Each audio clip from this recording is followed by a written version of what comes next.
Okay, so in a few minutes, work on the duct work. So I put the end on. That'll make it a lot stronger, filling the square, and put in a couple more straps for another 4-foot section. So we got one more 5-foot section. These are 5 foot. That's going to take me right to the end of this joist right there. At which point, then I get the 7-inch or 6-inch round over there. So we just have to make that last connection and put the end on.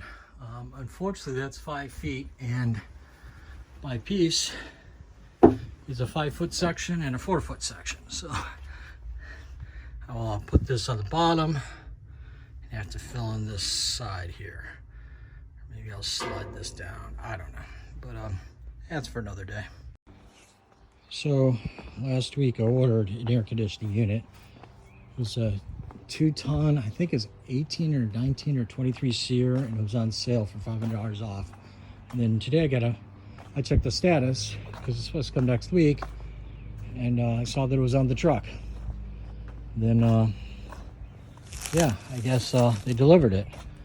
I was only sitting like 20 feet away. I don't know why they didn't say anything. So this weighs 190 pounds. So I think we're gonna depalletize this. So this would be the compressor, and this should be the coil that goes inside. Yeah, I don't know why they couldn't call, but whatever. Okay, so the next thing on the V-dub is to replace the rear tires. I replaced the front tires last year. My dog is running away. She does this all the time. So anyhow, that's not good at all. And you can see some of the metal pieces coming off. That's not good. And then on the other one, you can see the same thing. I believe that's because the springs were worn and the shocks were dead. The other reason to replace this, of course, is the date. This is the 23rd week of 2013. So these tires are definitely over recommended 6 years. So yeah, I'll do that tomorrow. So you might ask yourself, well, why are the car tires off if you're going to get them fixed? Well, I usually take them in another vehicle, drop them off. Then I have a car I can drive around. It usually takes about an hour and a half for them to do it.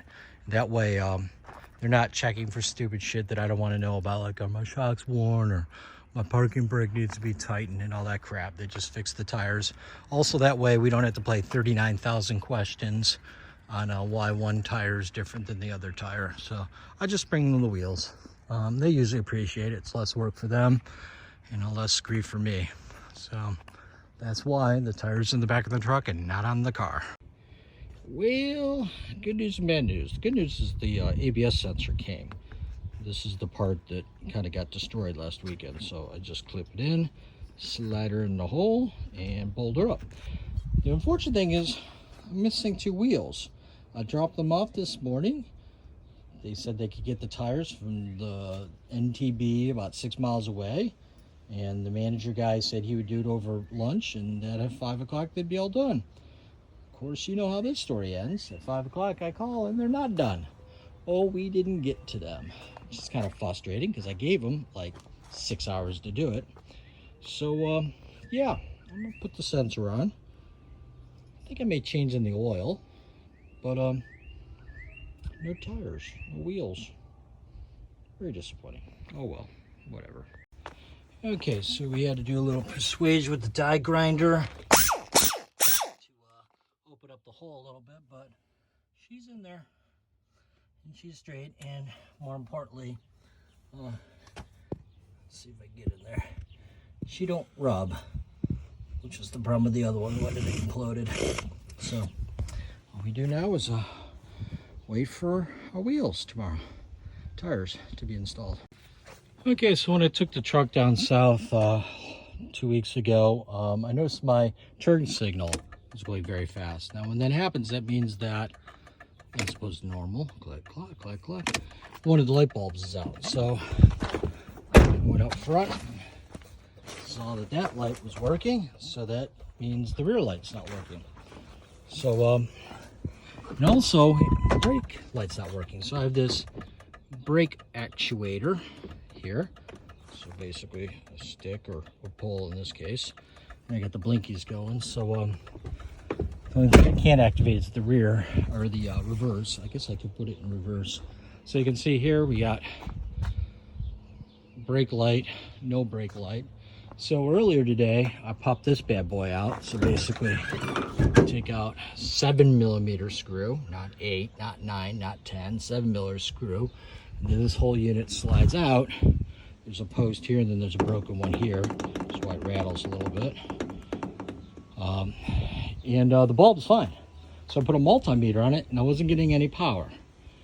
So if you're not getting power, that means there's something weird going on. Now, speak of weird, I don't know why those wires are coming up through there. And if I go over here, I don't see any custom wires. So something goofy is going on, because why is there a set of wires coming up here? What the heck is this? Where's it going? So I'm gonna have to open her up, but I didn't expect to see these. Now those are the 4 wires you'd expect on a 4-wire trailer. So you got your stop light, turn signal, reverse, and your ground, the green ground. So it's a little suspect. Now this has a 4-wire, and it has a whole bunch of wires in there. I don't know what that is. 1, 2, 3, 6 wires, 6 connector. And I thought this is factory, but when I got down here, I went, oh, nice. So I got some custom wiring here. So I got, this is the cable I think that went up there. Comes down through here and around here, goes this ground. No idea what this ground's for. She's just a hanger. It's just like an extra ground. That should be rubbing. That's not good for that. So as with everything, you get down here and you look at things and you go, what the heck? And then there's some electrical tape here. That's not factory electrical tape. So I don't know what the heck is going on here. So it looks like this connector is fed from, I don't know, here, which is fed off of here, and that comes up, and this comes over, but this isn't factory. So what the hell is that? So yeah, is there a sense in there? So I have a feeling that the wonky wiring here has something to do with this. Now that's original factory wiring, but is this? I don't know, because I don't know what factory is. But notice I got this ground wire hanging out here. Is that what connected onto here? Looks like it might have. It's about the same length. Who knows? So yeah, if I don't have a ground, it might not work. But what the fuck is this? And where does this go? Why does this go back up there? So we're gonna take that light out again and look down there. It's a mystery. Okay, so I took the lamp out, and the wire that's down there comes up here, goes over there,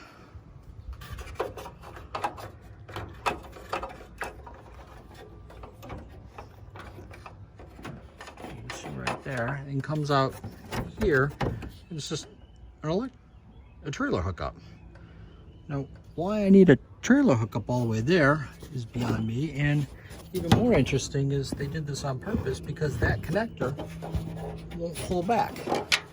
So whoever installed this wiring put that connector on, threaded the wire through the hole, and then, so I don't understand why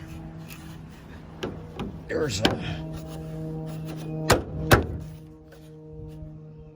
trailer connection here when there's one right here.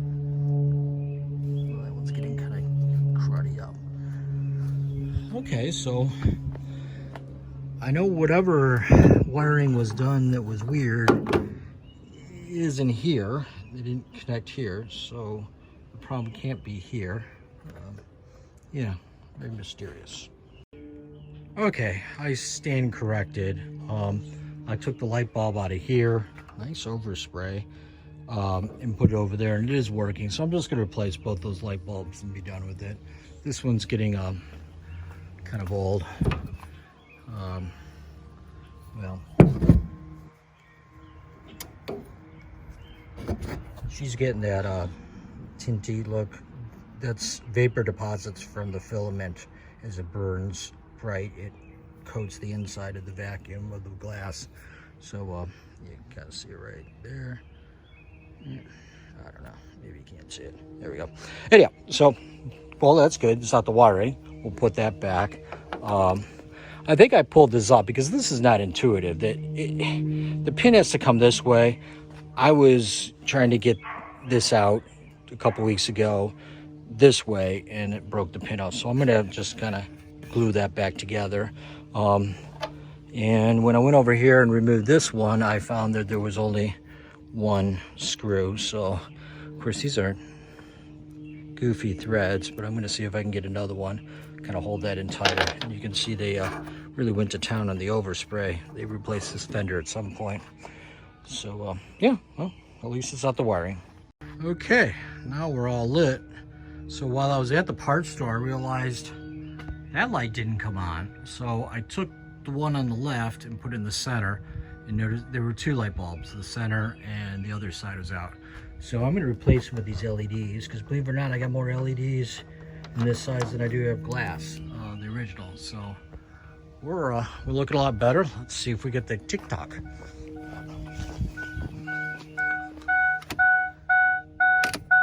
you got to turn the car on? I don't know. Here we go. Tick-tock, tick-tock, tick-tock, tick-tock. So, yep, we got a tick-tock there. So, move on to the next problem of the world. This kind of behavior has to end. Jack, what the hell are you doing? Jack?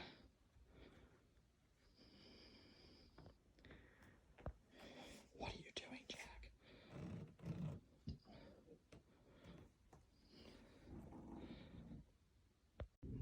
Okay, we're in the bug. The engine light's on. So what do we got? We got a P0011, a 420, a 411. That's a new one.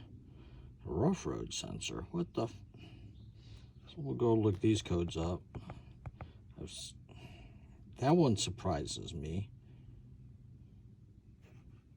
But that one doesn't surprise me. I don't really care about that one. That one's new and that one's new. Okay, so this week the project of cleaning up the garage is taking a step back. These were going to be trashed at work. These two cabinets, they have nice doors on them. I just need to put new hinges on, which I think I have, as well as this. This is a complete unit. So there's a door, and then there was trim across here, and then that cabinet was over here, and another door. So I'm not quite sure where I'm going to use these. I got some ideas, but those are the doors. They'll clean up nicely. Then a week early, the split unit ductless air showed up. So this is a 2-ton unit, and it's 23 SEER, which is pretty darn efficient. It's actually a heat pump, so it can heat and cold, or heat and warm in the cold. I think I'm gonna hang it right around there on the wall. So apparently 48 kilograms is not 48 pounds. It's about twice that, 109 pounds. So she's gonna be a bear to wrestle up there, especially with my messed up ribs. I fell off my bicycle and landed on the ground earlier this week and screwed up my ribs. So I do have the wall mounting brackets. So these are just basically some L hooks with a cross brace at the top. So 2 L's and a T, I guess you could call it. That will mate up right to the bottom of this, where there's some bolt holes at the bottom. So yeah, as they say.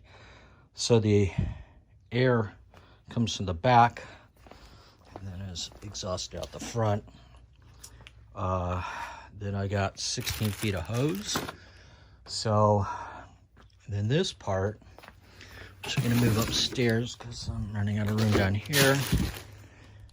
Is the part that actually goes on the wall. She's bigger than I thought she'd be. So she's about 5 feet long. The hole's only gonna be about that big. So basically I mount a mounting plate about 7 feet up, maybe less, because my ceilings are 8, so that'd be 8. And then make a hole.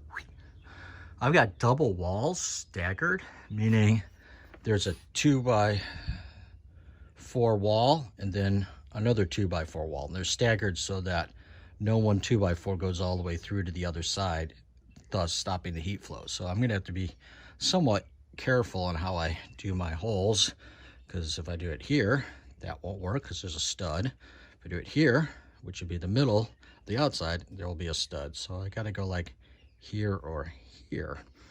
So I took no pictures of the walls when I had them open, so that's good.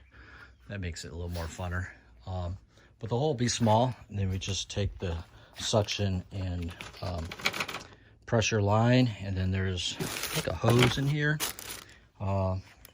Yeah, so that's probably a Memorial Day weekend project. But for now, just trying to move everything from here over to here so that I can continue sealing the floor. You can kind of see right here.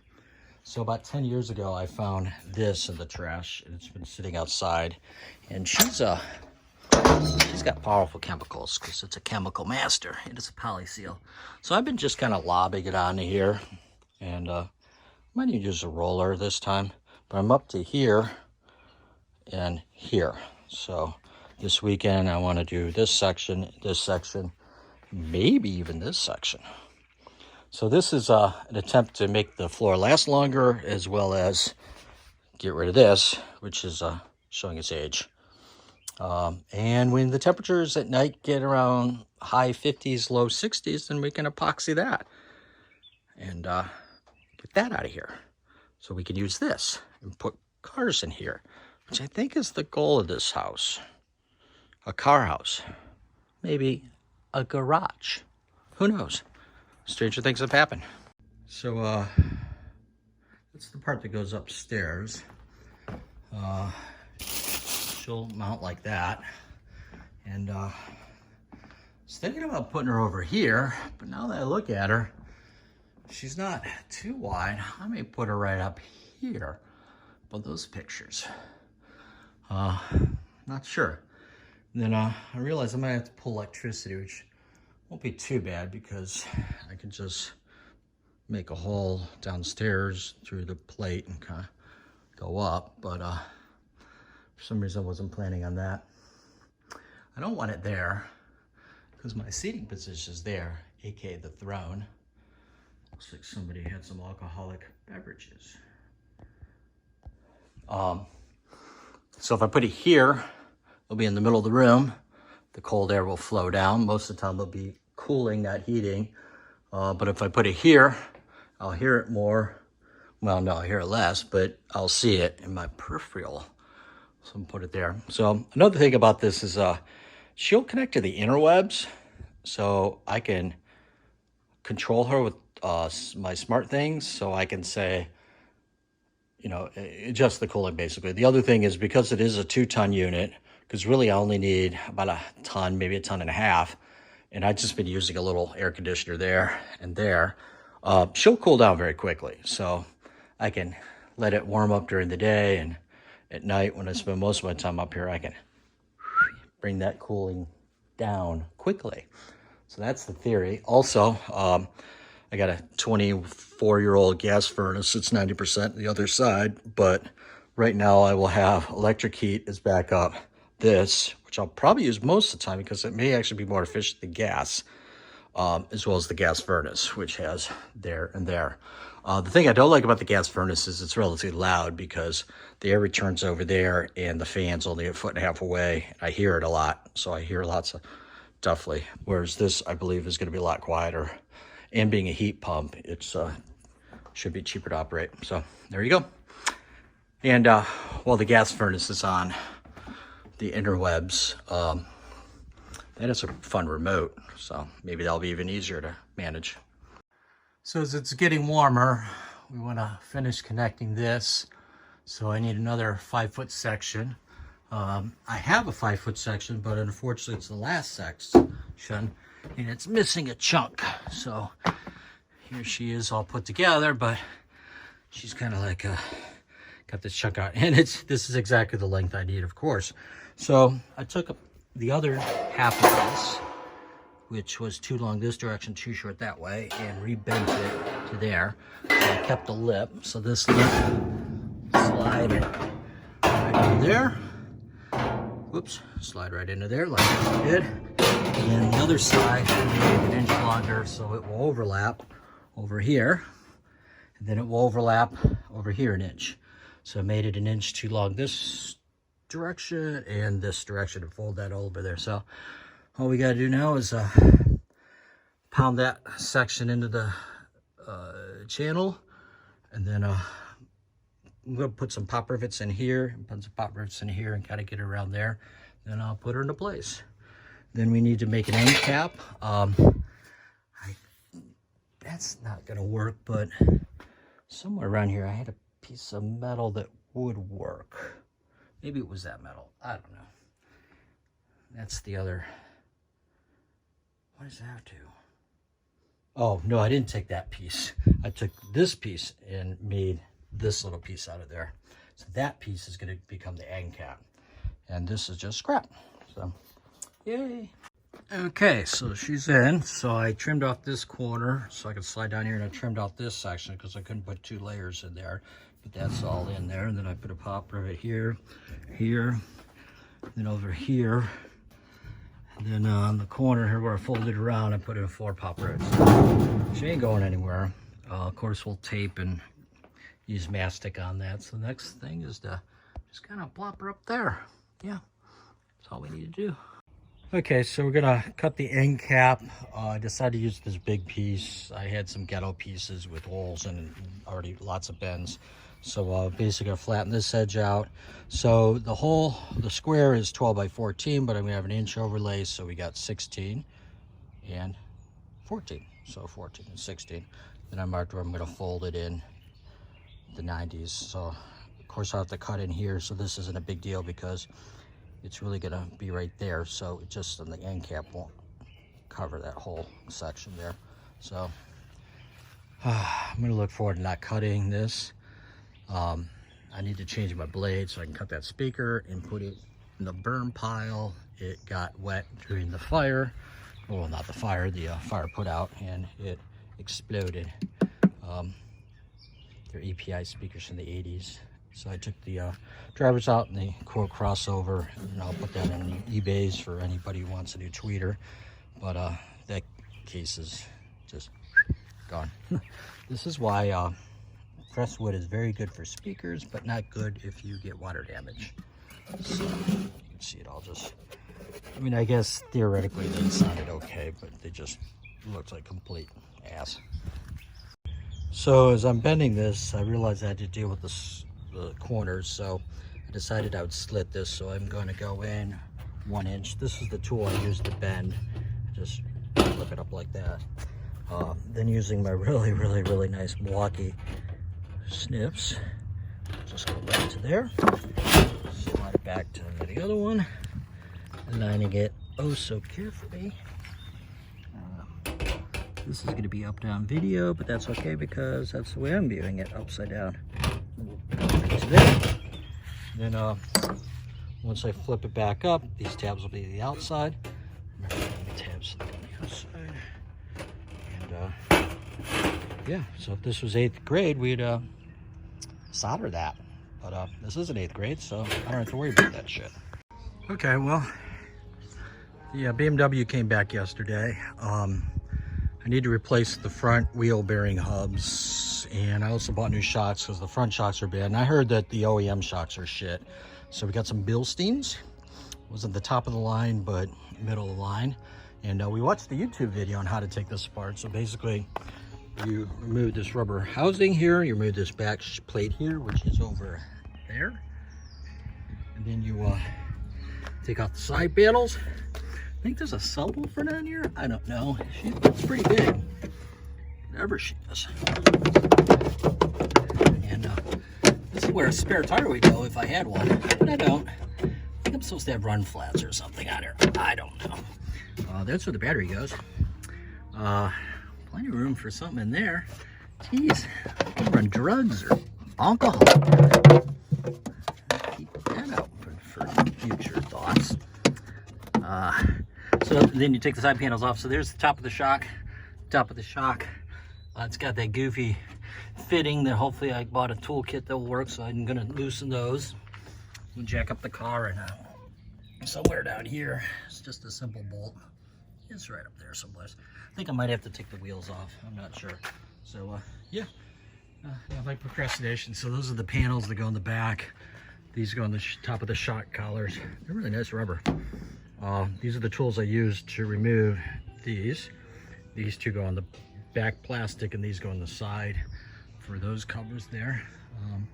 Before that, we went for a little road trip and it's a bunch of garage sales in Macedonia. So I got me a glass protective for my iPad mini, a Tivana, Kantago. I think I'll take that to beach beer. All clad ladle. Oh yeah, if I actually see these, it'll help. My wallet I already had. These are kind of cool. They look like they're powder coated. They're rebar stakes for staking on trees and stuff. Then this is a conversion kit for gas grill to natural gas. Because I'm really close to the house. In fact, I think the grill will end up right over here. And I can put a gas fitting in fairly easy over here and then just run natural gas and never run out. So this has the hose, which is like a $40 thing. I paid $4 for this. And then it has additional fittings. Though I know a trick, since propane is denser than natural gas, you just drill out the hole, make it a little bit bigger. So yeah, and then dog steps, because you need them. This will give me an opportunity to vacuum my very dirty trunk liner. So yeah, hopefully the weather will hold and it won't rain. They were predicting rain at 1 o'clock, but I don't see it. So yeah, there we go. Okay, so she's fighting me. So that's the top. I put my big wrench on there and she starts turning. So I gotta figure out what the heck this thing is. It's weird. It's a hex, okay, but it's really small size. Of course, the kit I have is everything but that size. The smallest it has is a 10 millimeter, and that looks like an 8. So we'll figure something out. Okay, I got it off. On the bottom, it has what's called a split washer. So this provides tension. So I was able to spin this off by holding this and using the impact wrench, and it came right off. But this is the part you're supposed to hold when you want to turn this and not have it spin. On the top, surprisingly, she's a 6 millimeter, which is pretty thin. But by holding this, I was able to release the tension on this. And this has a nylon lock, so it's not designed to turn easily. I did buy a new kit for all the top pieces, so this goes on the top of the shock. I got a new cup there, but I don't think that's coming off. Then this is new rubber that goes underneath, and then this is the stuff that goes on the top.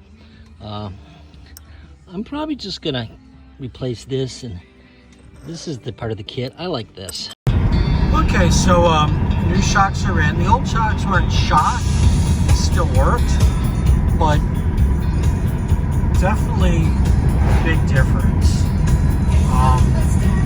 Going around corners, hitting the accelerator hard, going around bumps. The rear end just is much better planted. And it's making things a lot more fun.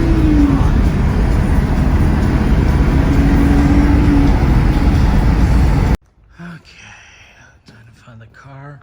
Should I drive the Bentley today? No. Wait, did I park? No, I wouldn't park my Rolls Royce like that. What a fucking asshole. Oh, there we go, BMW. Next to the Kia.